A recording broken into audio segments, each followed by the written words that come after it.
Bonjour à toutes et à tous, bienvenue sur ce nouvel épisode de l'Hebdo des marchés, podcast d'Itoro. Comme toutes les 2 semaines, j'ai le plaisir de me recevoir Marc Toiti. Salut Marc. Salut Antoine, bonjour à toutes et à tous et ravi de vous retrouver. Eh bien oui, ravi de vous retrouver en cette fin d'année avec beaucoup de choses à commenter, à analyser.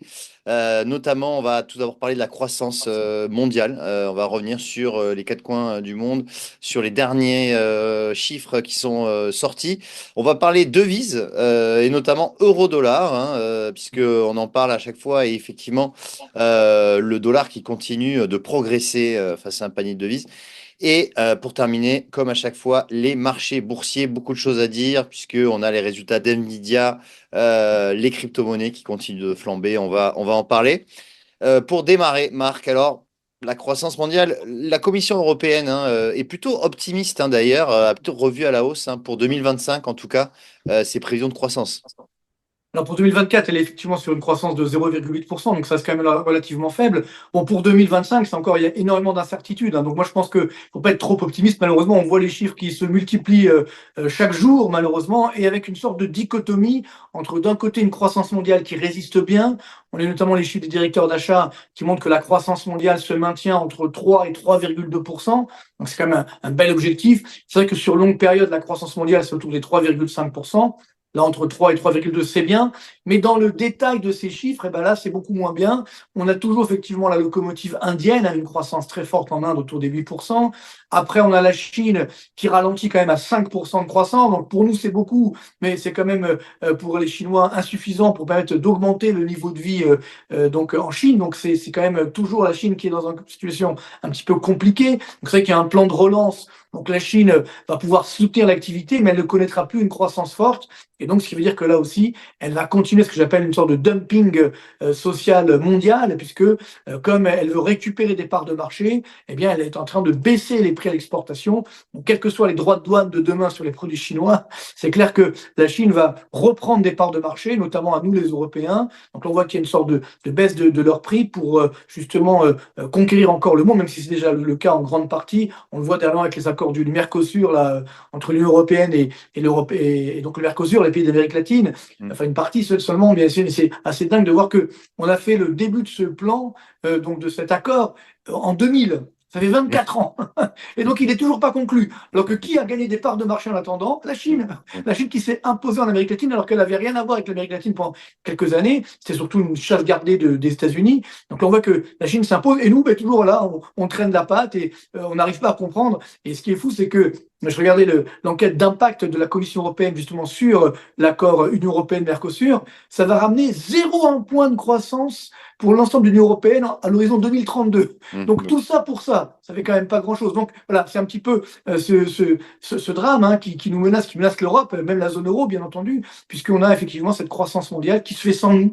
On a la Chine qui progresse, malgré effectivement une croissance qui a ralenti. L'Inde, bon, j'en ai parlé tout à l'heure, donc là aussi c'est très dynamique. Et puis bien sûr, les États-Unis. Pour l'instant, il n'y a pas eu encore d'effet Trump, mais ça va certainement arriver l'année prochaine. Forcément, il n'est pas encore président, il a été élu, mais il sera que là Le, que le début 20 janvier. janvier. Le 20 janvier, exactement. Mais ce que je veux dire par là, c'est que on a une situation où l'économie américaine va très bien. On est sur 2,8% de croissance. Donc, quand on me dit que de la zone euro avec 0,8% de croissance, c'est une bonne nouvelle, ben non, 0,8%, ça reste très très faible. Et puis surtout, malheureusement, ça va s'aggraver puisque aujourd'hui, la seule zone qui est en récession, vous avez des chiffres, des indicateurs avancés de récession, c'est la zone euro. Il y a bien sûr l'Allemagne qui est en train de plonger dans une récession. Et puis la France, ce matin, on a les chiffres du mois de novembre de ce qu'on appelle l'indice INSEE du climat des affaires, donc une sorte d'indicateur avancé de la croissance. Et malheureusement, ça repart à la baisse. Regardez les chiffres. En dehors de juillet dernier, vous savez, après la dissolution, il y avait un petit à-coup de confiance, il y avait une grosse inquiétude, Mm. ça remontait ensuite. Mais en dehors de ce chiffre-là, et puis en dehors de la période Covid, on est sur un plus bas depuis février 2015 en Mm. France. Donc c'est bien pour dire que malheureusement, la récession est en train d'arriver également en France, sans parler de la crise politique, sans parler des grèves, des manifestations qu'on annonce pour le mois de décembre. Donc ça risque d'être un petit peu compliqué.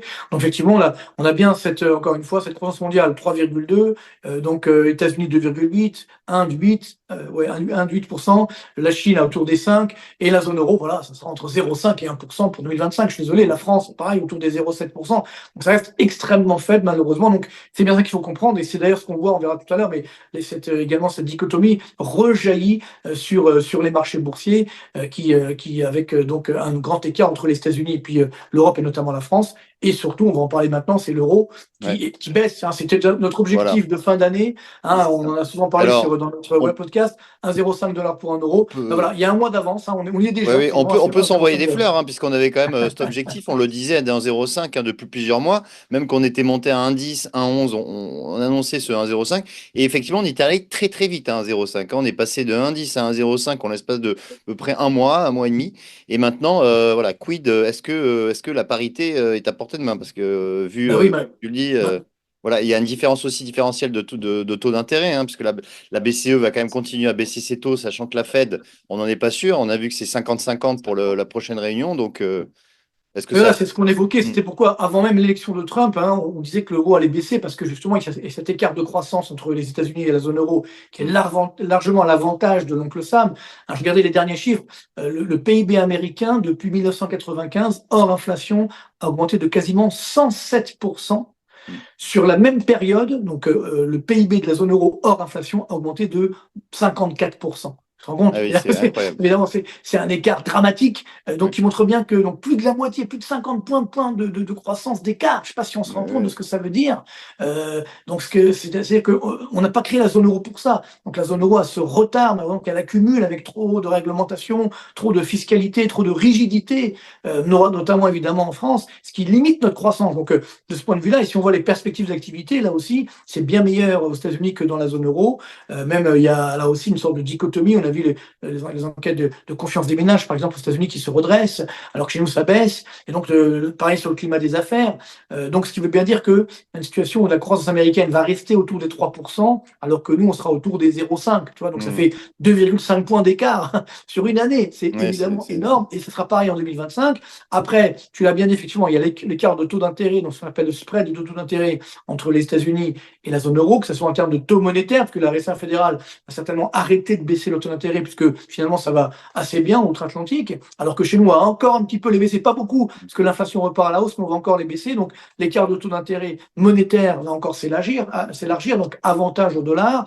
Et bien sûr, l'écart de taux obligataire sur les taux de 10 ans, là aussi, avantage au dollar. Donc, ce qui veut dire que le dollar va rester fort. Et ensuite, on a bien sûr ce scénario avec Trump, hein, qui a donc un petit peu galvanisé les foules en termes de hausse du dollar. Donc voilà, ça rassure. On espère bien sûr que d'ici là, il n'y aura pas de guerre mondiale, parce que là, ça sera un petit peu compliqué. On voit bien qu'il y a cette tentation, mais évidemment, j'espère qu'on va l'éviter, bien entendu, puisqu'a priori, Trump a promis la paix. On verra bien si ça sera le cas ou pas, un peu partout dans le monde. Mais néanmoins, cet espoir a redonné un petit peu, donc justement, de baume au cœur aux Hmm. investisseurs, d'un point de vue boursier, puis également sur le dollar. Et puis surtout, je pense que le gros problème pour l'euro, c'est le mois de janvier 2025, avec des élections certainement législatives en Allemagne, et on risque d'avoir la même situation qu'en France, c'est-à-dire que pas de majorité claire. Déjà, il n'y a pas de majorité parce qu'on avait une coalition aujourd'hui en Allemagne, mais là, il y a encore plus de difficultés à faire une coalition en Allemagne. Donc, c'est la même situation en France, avec là aussi des risques même de 49.3 et de motion de censure, c'est-à-dire que le gouvernement Barnier pourrait sauter avant la fin de l'année. Donc, ça veut dire quel quid du prochain gouvernement? Est-ce qu'on va mettre le NFP, etc., qui promet la hausse des dépenses et autres? Bon, donc tout ça fait que c'est extrêmement dangereux. Donc, je le disais dans ma dernière vidéo YouTube, hein, malheureusement, je pense que la zone euro aujourd'hui est en danger Hmm. existentiel. Si tu veux, j'avais écrit un livre en 2012, j'avais écrit Quand la zone euro explosera, Hmm. pour prévenir, pour dire attention, si on ne fait rien, ça va arriver. Donc à Hmm. l'époque, c'était de l'économie fiction. Maintenant, la réalité est en train de dépasser la fiction, malheureusement. Donc on joue un jeu extrêmement dangereux. Donc bien sûr que l'euro est en danger et donc que l'euro va continuer de Hmm. baisser. Je pense qu'on va atteindre la parité avec le dollar assez rapidement. Et c'est ça qui est dangereux parce que quand on connaît bien sur les marchés, quand une tendance s'installe, Voilà. évidemment, on a du mal ensuite à Et l'arrêter. Alors, alors, en termes d'impact économique, on peut se dire, bon, si l'euro baisse, c'est bien parce que ça va permettre d'exporter davantage. Oui, hmm. sauf que si l'euro baisse, ce qui est déjà le cas, mais ça va continuer. Ça va faire augmenter l'inflation importée. Donc, si l'inflation importée augmente, ça veut dire que l'inflation globale augmente, donc ce qui casse l'activité économique. Donc, également, la BCE ne pourra pas baisser les taux d'intérêt parce qu'il y aurait trop d'inflation. Donc, ça va alimenter la récession donc, et alimenter la baisse de l'euro. Donc, tu vois, c'est une sorte de cercle pernicieux qui est particulièrement dangereux. Donc, oui, l'euro va continuer de baisser. Donc, c'est vrai qu'on l'a souvent dit, bon, on va pas se lancer des fleurs, ça sert à rien, on n'est pas là pour ça. Non, Moi, non, je fais le mais bilan de mes prévisions tous bien les ans sûr. depuis 25 ans que je fais ce métier, même plus. Mm. Voilà, et généralement, on a Alors, des bonnes prévisions. justement, Parfois, on peut se tromper, mais c'est ouais, ça l'important, c'est de se dire, il faut rester connecté à la réalité ouais. économique. Et la réalité économique appeler justement une baisse de l'euro, c'est ce qui est en train de se produire aujourd'hui, ce qui va évidemment se prolonger. Le seul danger, c'est que une fois que la tendance est là, si la crise de confiance arrive, l'euro peut même aller sous la parité avec le Voilà, dollar. alors Et justement, ça, c'est très sur dangereux. les niveaux techniques de l'euro-dollar, on revient à 1,05, c'est des niveaux de support qu'on a atteint en 2022, octobre 2022. Ensuite, si on cassait ce niveau, effectivement, on aurait la parité en ligne de mire, ça peut aller très vite, puisque en début 2022, c'est ce qui était arrivé. On était à 1,15 en janvier et en octobre, on est passé à 0,95. Donc après, effectivement, le palier, vraiment le gros palier, c'est 0,95, c'est un plus bas quasi historique sur l'euro-dollar. Donc bon, on Ouais. verra comment ça évolue, évidemment. Ouais, j'espère qu'on n'ira pas, mais si Hmm. on y va, ça veut dire que évidemment la zone euro est vraiment en danger. Donc voilà, faut être C'était un prudent. niveau Alors, qu'on a atteint il y a 2 ans. voilà, non, ce Donc, que je veux dire, c'est que hmm. on a connu également des niveaux plus bas, mais ce que je veux dire par là, c'est que attention, il y a quand même le niveau d'équilibre de l'euro-dollar, c'est-à-dire si on regarde ce qu'on appelle la parité des pouvoirs d'achat, c'est autour des 1,10, 1,15 dollars pour un Ouais. euro. Là, l'euro est déjà en train de bien baisser, et ce qui est Hmm. justifié encore une fois, mais moi ce qui m'inquiète, c'est la crise de confiance. Bien sûr. Là, au moment où on parle, je vois que les taux d'intérêt à 10 ans sont en train de remonter sur Hmm. le taux d'intérêt 10 ans français notamment. Je ne sais Hmm. pas si tu le vois, mais le taux de 10 ans français aujourd'hui, il est à 3,11. Oui, tout Le à fait. taux 10 ans grec, il est à 3,18.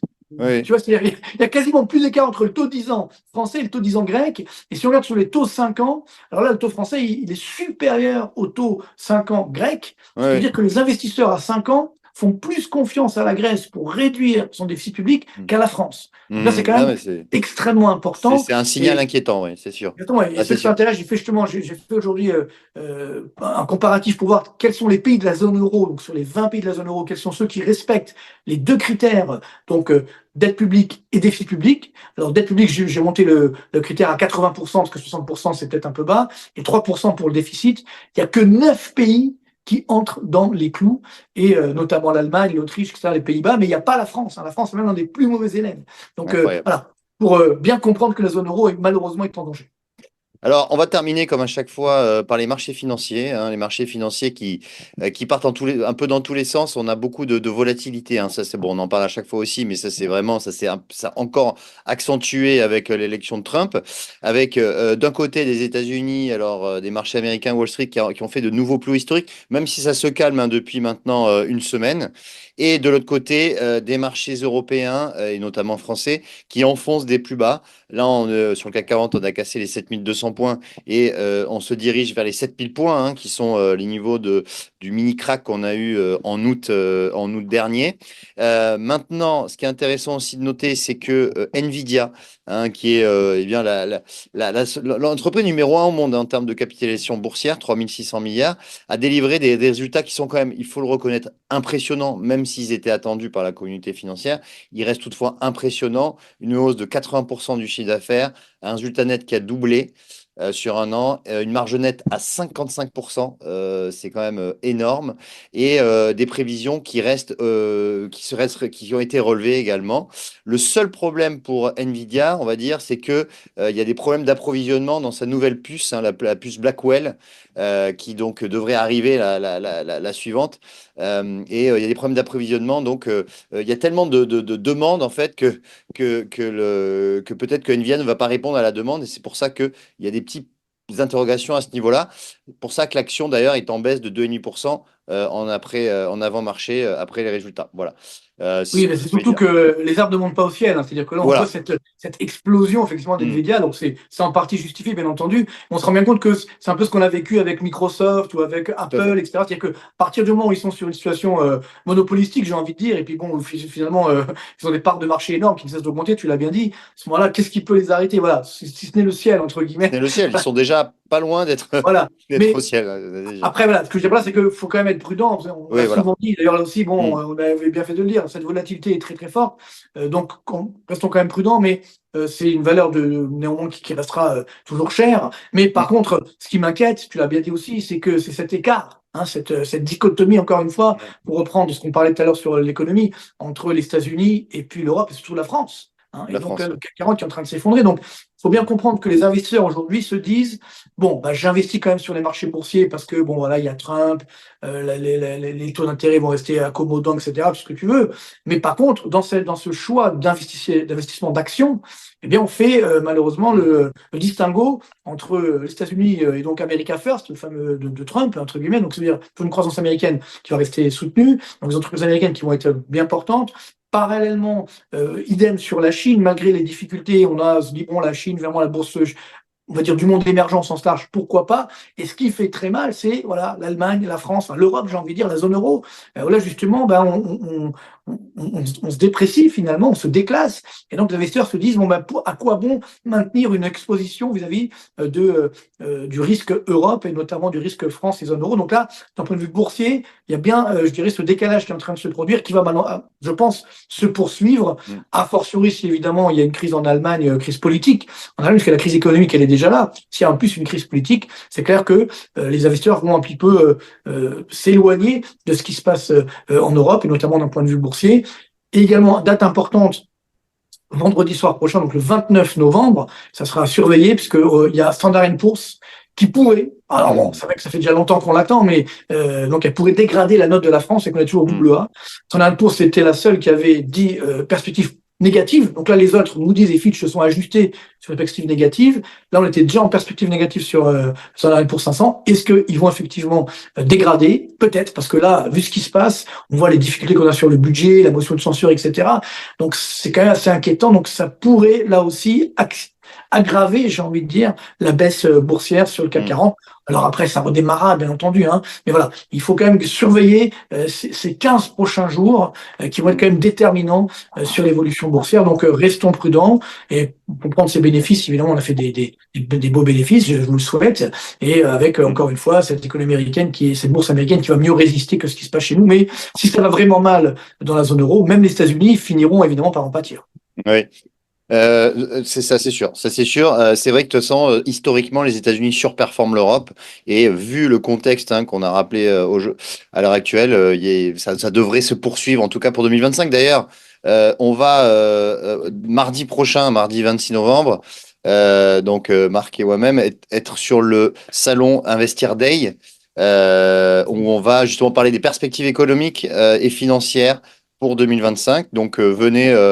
Nous voir si cela vous dit. Et Avec plaisir. voilà. Rappelle Mm. l'adresse, peut-être. Alors, l'adresse, c'est le Carrousel du Louvre, au Carrousel Voilà. du Louvre à Paris, C'est un effectivement. bel endroit, c'est un bel Un endroit. très bel Voilà. Donc, endroit. Ouais. ça sera un plaisir de vous retrouver. Mm. En quelques heures, on sera là-bas, puis on va faire une conférence tous les deux. Donc, Voilà. justement, pour répondre également à vos On, questions. Donc, on n'hésitez pas. sera Itoro, on sera toute la journée, donc 26 novembre, sur le Carrousel du Louvre. Et Marc interviendra à 14 heures et moi aussi dans la foulée. Voilà, donc si vous voulez venir, avec grand plaisir.